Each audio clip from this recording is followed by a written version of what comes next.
तुम्ही कधी विचार केलाय का? डॉमिनोज, H&M किंवा ॲपल यांच्यासारखी नावं घेतल्यावर सर्वप्रथम तुम्हाला काय आठवतं?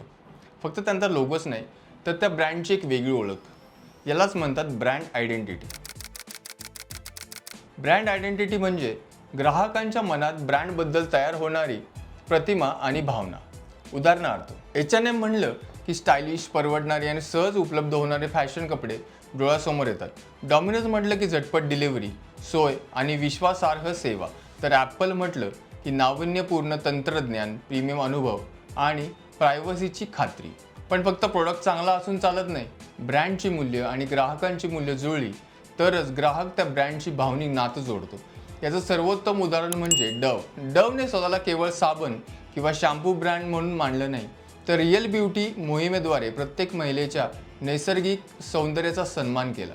यामुळे डवने फक्त प्रोडक्ट विकले नाहीत, तर आत्मविश्वास, स्वीकार आणि सकारात्मक विचारांचाही संदेश दिला. म्हणून लक्षात ठेवा, मजबूत ब्रँड तोच असतो जो फक्त वस्तू विकत नाही, तर लोकांच्या मनात कायमची जागा निर्माण करतो.